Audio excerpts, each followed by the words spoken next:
ప్రేక్షకులందరికీ నమస్కారం. ఈరోజు మన స్టూడియోలో ప్రముఖ ఆధ్యాత్మికవేత్త ఆస్ట్రాలజర్ డాక్టర్ ముల్లపూడి సత్యానుమూర్తి గారు ఉన్నారు. గురుగారితో మాట్లాడదాం. నమస్కారం గురు. నమస్కారం మణికంఠ గారు. జూన్ మాసంలో కుంభరాశి వారి పరిస్థితి ఏ విధంగా ఉండబోతుంది గురుగారు? మొన్నటి వరకు ఏళ్ళనాటి శని పీక్ స్టేజ్లో ఉంది, ఇప్పుడు రిలీఫ్ కాస్త చివరి దశలో ఉన్నారు.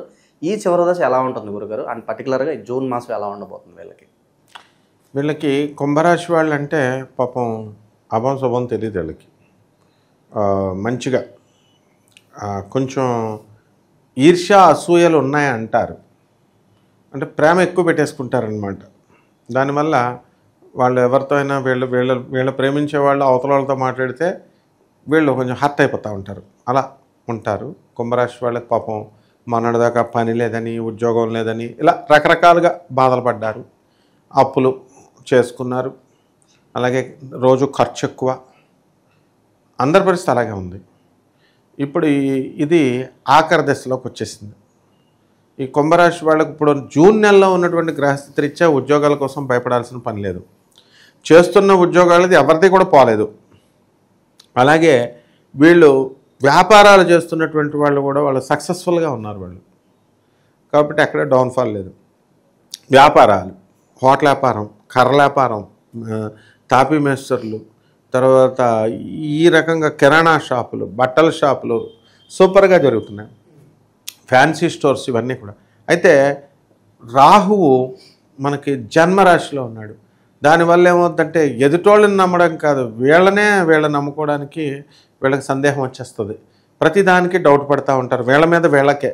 ఇప్పుడు ఒక 100 రూపాయలు జేబులో పెట్టుకున్నాడు అనుకో, ఇక్కడే పెట్టానా అని 4 జేబులు వెతుక్కుంటూ ఉంటాడు. మళ్ళీ అంత అనుమానం అనమాట. అట్లా ఈ ఏలినాటి శని ప్రభావం వల్ల వర్చస్సు తగ్గిపోద్ది. అండ్ ఎవరైతే దైవ సాధన చేస్తూ ఉంటారో వాళ్ళకేం కాదు. మళ్ళీ వాళ్ళల్లో ముఖం వర్చస్సు శనీశ్వరుడు లాగలేడు. ఇది ఆఖరి దశ. ఈ ఆఖరి దశలో వీళ్ళకి వద్దంటే డబ్బు ఇచ్చేస్తాడు. పెళ్లి కానటువంటి బ్యాచీలు ఉంటాయి, అటువంటి వాళ్ళకి వివాహాలు చేసేస్తాడు. సంతానము అసలు కుంభరాశి వాళ్ళకి ఈ జూన్ నెలలో మనకి సంతానం ఇమ్మీడియట్ కలుగుతుంది. ఇప్పుడు పెళ్లి కానటువంటి వాళ్ళకి పెళ్లి కలుగుద్ది. ఉద్యోగాలు లేనటువంటి వాళ్ళకి ఉద్యోగాలు వస్తాయి. ఇక అడ్లేదనమాట. ఎప్పుడు మే 14 నుంచి మొదలైంది వీళ్ళ బండి. మొన్నటిదాకా చాలా కష్టాల్లో ఉన్నారు. అలాగే మన అప్పు కోసం బంగారాలన్నీ తాకట్టు పెట్టారు కదా, అవన్నీ విడిపించుకొచ్చేస్తారు వీళ్ళు. అలాగే ఇప్పుడు వీళ్ళు చేస్తున్నటువంటి వృత్తిలో అవతల వాళ్ళు వీళ్ళకి ఇంకా డబ్బులు ఇవ్వట్లేదు. అటువంటి వాళ్ళు ఎవరైతే ఉన్నారో డబ్బులు ఇవ్వనటువంటి వాళ్ళందరూ కూడా డబ్బులు ఇవ్వడానికి వాళ్ళందరూ అవకాశాలు ఉంటాయి. ఈ విధంగా ఈ యొక్క కుంభరాశి వారికి పట్టిందల్లా బంగారం కింద ఉంటుందన్నమాట. ఈ ఆఖరి దశలో భయపడాల్సినటువంటి అవసరం లేదు. ఎలాంటి వ్యాపారాలు బాగా కలిసి వస్తాయి అంటారు గురుగారు? ఇన్వెస్ట్మెంట్స్ దేనిలో పెట్టుకోవచ్చు అంటారు వీళ్ళు? సినిమా వ్యాపారం పెట్టాలి. అంటే అందులో చాలా సీరియస్గా చేసినట్లయితే ఇప్పుడు మనం స్టార్స్ని చూసుకుంటే కొన్ని లక్షల కోట్లు ఒక్కొక్క హీరో దగ్గర ఉన్నాయి. ఒక్కొక్క హీరోయిన్ దగ్గర లక్షల కోట్లు, ఏకంగా 100,000 కోట్లు కూడా కాదు. అందువలన అత్యంత తక్కువగా ఇప్పుడు వాళ్ళు ఒక్క సినిమా తీస్తే చాలు, వీళ్ళు మొత్తం జీవితాంతం ఉద్యోగం చేసే సాఫ్ట్వేర్ ఇంజనీర్గా ఉద్యోగం చేస్తున్నటువంటి వాడు ఒక సినిమా తీస్తే చాలు అనమాట. ఆ రేంజ్కి తీసుకెళ్ళిపోద్ది శుక్రగ్రహం. అందువలన కుంభరాశి వాళ్ళకి శుక్రగ్రహం చాలా అనుకూలం. కాబట్టి ఈ వైన్ షాపులు తాగారనుకో, వైన్ షాపుల వల్ల వాళ్ళ పిల్లలందరూ తిట్టుకుంటారు. తాగిన వాళ్ళు చచ్చిపోతే వాళ్ళ భార్యలందరూ తిట్టుకుంటారు, వాళ్ళకి శాపాలు తగిలేస్తాయి. మటన్ షాపు, చికెన్ షాపులు పెట్టారనుకో, వాటిని కోసేశారు కాబట్టి ఆ పాపాలన్నీ తగిలేస్తాయి. కానీ సినిమా వల్ల ఆనందం వస్తుంది. సినిమాలు చూసిన ప్రతి ఒక్కడు అబ్బా బాగుందని చెప్పి మెచ్చుకుంటాడు. కళలు ద సేఫెస్ట్ బిజినెస్ అన్నమాట ఇది. అసలు సినిమా మీడియా ప్రజలకి నీతులు చెప్పాలి. ఎందుకంటే ప్రతి ఒక్కడు కూడా నన్ను పొగడాలా అనుకుంటాడు. ఈడేళ్ళి అవతలని పొగడడం పోయే రోజులు పోయినాయి. నన్ను పొగడాలా యూట్యూబ్లో చేసిన తర్వాత ఎవడికాడు మొగడేసుకుంటున్నాడు. అలా కాదు. యూట్యూబ్లో ద్వారా లేకపోతే ఈ యొక్క మీడియా ద్వారా అది పరిహాసంగా తీసుకుంటున్నారు. కానీ కుంభరాశి వాళ్ళందరూ కూడా ఎవరెవరు ఉద్యోగాలు చేస్తున్నారో వరుస పెట్టి రిజైన్ చేసేయాలి. అసలు వరుసలో చేసేసి అందరూ సినిమా ఫీల్డ్ మీద, మీడియా రంగంలోకి రావాల్సిందే. They have to come. ఎందువల్లంటే యూత్కి నేను చెప్పిన వాక్యం కాదు ఇది, స్వామి వివేకానంద చెప్పింది చెప్తున్నాను. Youth have to come to the politics అంటాడు ఆయన. పాలిటిక్స్ రండి. ఎందువల్లంటే మంచి గవర్నెన్స్ ఇవ్వండి. మీరు సెల్ఫిష్గా మీరు ఉద్యోగాలు చేసుకుంటే మీ భార్య పిల్లలను పోషించుకోవడానికే సరిపోద్ది. సిస్టమ్ని ఎప్పుడు మారుస్తావు నువ్వు? ప్రభుత్వాన్ని ఎప్పుడు మంచి గవర్నెన్స్ ఇస్తావు? రావాలి.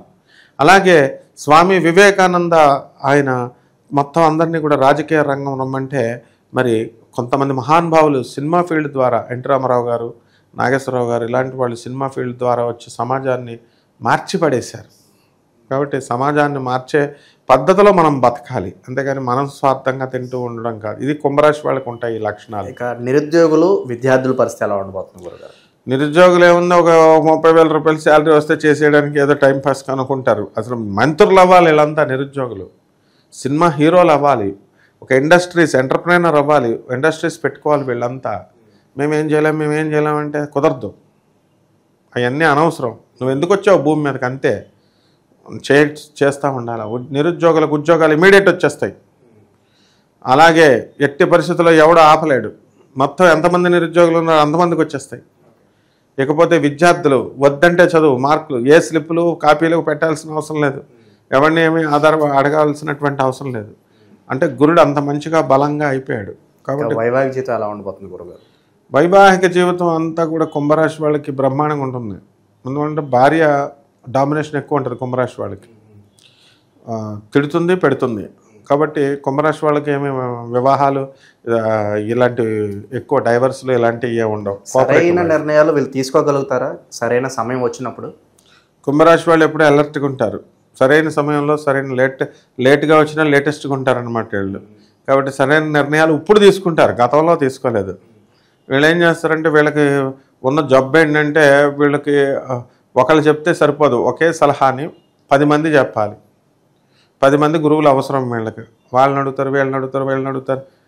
వాళ్ళ టైం బాగుంటే ఇప్పుడు అందరూ ఒకటే చెప్తారు, వాళ్ళ టైం బాగోకపోతే ఒక్కొక్కళ్ళు ఒక్కొక్కటి చెప్తే ఎవరు నమ్మాలో అర్థం అవ్వట్లేదండి అని కన్ఫ్యూజన్లో పడతామండి అని అదంతా రాహు చూపించేది అనమాట. కుంభరాశి వాళ్ళకి అందులో వీళ్ళకి ఎంతసేపు పని మీదే వీళ్ళకి దృష్టి ఉందని తప్ప ప్రేమలు వ్యవహారాలు వీటి మీద ఏమి ఉండదు.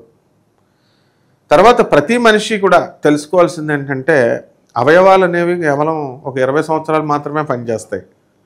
ఆ 20 సంవత్సరాల్లోనే వీళ్ళ బిల్డప్లు ఎక్కువ ఇచ్చేసి ప్రేమలని దోమలని ఇలాగా అక్రమ సంబంధాలని ఇలా రెచ్చిపోతారు.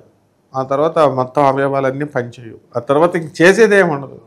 కాబట్టి సమాజ సేవ మొట్టమొదటి నుంచి చేసుకుంటే వీళ్ళు స్వార్థం లేకుండా ఎంతో పుణ్యాన్ని ఆర్జిస్తారు వీళ్ళు. ఇంద్రుడు కూడా భయపడతాడు మనల్ని చూసి. మన దాక్కోవాలి యముడు అసలు ఈ సృష్టికి ఇద్దరే దేవుళ్ళు, శనీశ్వరుడు యముడే. ఇంద్రుడు వీళ్ళు దేవతలు, వీళ్ళంతా ఎంజాయ్మెంట్ దేవుళ్ళు వాళ్ళంతా.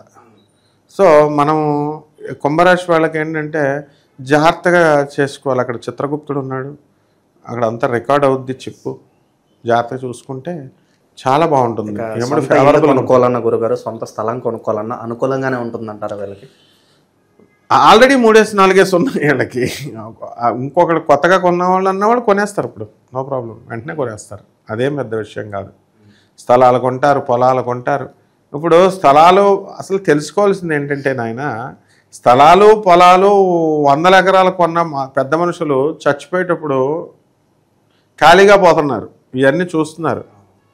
వెనకాల ఫ్యామిలీలకి కష్టపడి ఆడు సంపాదిస్తాడు, ఆడి నోరు కొట్టి ఏడు నోరు కొట్టి మోసాలు చేసి. ఇక్కడ ఎవరు అనుభవిస్తున్నారు? వాడు ఎంత అనుభవిస్తాడు? వాడు మహా అంటే 10 సంవత్సరాలు అనుభవిస్తాడు అంతే, తర్వాత పైకి పోవడమే. ఇక్కడ కింద కొడుకులు కూతుర్లు అల్లుళ్ళు వీళ్ళు అనుభవిస్తారు, కోడళ్ళు. వీళ్ళందరూ అనుభవించినప్పుడు ఆ సొమ్ము సంపాదించడానికి వచ్చిన పాపం అంతా వాడి లిస్టులోనే ఉంటుంది, వీళ్ళ లిస్టులో ఉండదు. వీళ్ళందరూ సేఫ్ సైడ్లో ఉన్నారు. కాబట్టి ఎట్టి పరిస్థితుల్లో కూడా అన్యాయార్జిత ధనము అన్యాయార్జితంగా చేసినటువంటిది దానికి మూల్యం చెల్లించుకోక తప్పదు. ముఖ్యంగా కుంభరాశి వాళ్ళు దాన ధర్మాలు చేయాలి. చేసేవాళ్ళు చాలామంది ఉన్నారు, చేయనటువంటి వాళ్ళు చేయాలి. పేదలకు సేవ చేయాలి, అనాథలకు పెట్టాలి. ఏదో 10 రూపాయలు పెట్టేసి బిల్డప్ ఇవ్వడం కాదు. ఇక స్పెషల్గా రెమెడీస్ ఏమి అవసరం లేదంటారు వీళ్ళకి? దేనికైనా సరే ఇవి ప్రధానం. చేసుకోవాలి. రెమెడీస్ అనేవి ఎలా చేసుకుంటారో చెప్తాను. దీనికి సాధువులకు పెట్టాలి, అనాథ పిల్లలకు పెట్టాలి. ఆ తర్వాత చక్కగా ఈ యొక్క పేదవారికి ముందు పంచాలి. ఇది దీని తర్వాత సాంప్రదాయబద్ధంగా రెమెడీస్ ఉంటాయి జ్యోతిషపరంగా. అవి సింపుల్ రెమెడీస్, 10 రూపాయలు కూడా ఖర్చు అవ్వని రెమెడీస్. అలాంటివి చేసేసి నాకు డబ్బు మిగిలిపోయిందని చెప్పేసి వీళ్ళంతా ఏం చేస్తారంటే కరెక్ట్గా ఎక్కడో ఒక చోట కపటకాడ దగ్గర ఎక్కడో బోల్తా పడతారు. వీళ్ళు లక్షలు ఒకేసారి లాగి పడేస్తారు. వీళ్ళు చేయాల్సింది పేదవారికి అదే చేసుకుంటే ఏ రెమెడీ అవసరం లేదు వీళ్ళకి. నేను చెప్పేది అది. ఇప్పుడు వీళ్ళు రావి చెట్టు చుట్టూ తిరగాలి. ఏలినట్స్ అని జరుగుతుంది కదా, రావి చెట్టుకి నీళ్లు పోయాలి. తర్వాత ఎన్నిసార్లు 108 ప్రదక్షిణలు, ₹1 కూడా ఖర్చు అవ్వదు, ఎందుకు చేసుకోకూడదు? తర్వాత చక్కగా శని జపం చేయాలి, శని స్తోత్రాలు చదవాలి. శనికి కిలోంపావు నల్ల నువ్వుల్ని నల్లని వస్త్రాన్ని ఇచ్చి పేద బ్రాహ్మణికి ఈ శనివారం నాడు ఉదయం 8 గంటలకు దానం చేసుకోవాలి, ఏలినాడు శని కాబట్టి. మహా అయితే 500 అవుతుంది. తర్వాత దక్షిణ పంతులు గారికి దక్షిణ ఇవ్వాలి. సో సింపుల్ రెమెడీ కదా. నవగ్రహాల చుట్టూ ప్రదక్షిణలు చేసుకోవాలి. అండ్ డిసిప్లిన్ అనేటటువంటిది ఉండాలి. డిసిప్లిన్ ఇప్పుడు నల్ల నువ్వుల ఉండలు తయారు చేసేసి మొత్తం పేదవాళ్ళకు పంచాలి. మినప ఉండలు కూడా తయారు చేసేసి పేదవాళ్ళకు పంచాలి. అండ్ బర్త్డే ఇలాంటి ఫంక్షన్స్ ఉంటాయి, అవి పార్టీల్లో కాకుండా అనాథ పిల్లల ఆశ్రమాల్లో చేసుకోండి. అద్భుతంగా వర్కౌట్ అవుద్ది కుంభరాశి వాళ్ళకి. ఓవరాల్గా కుంభరాశి వారికి ఈ నెల ఎలా ఉండబోతుందో మీ మాటలో చాలా బాగా వివరించారు. ధన్యవాదాలు. ధన్యవాదాలు.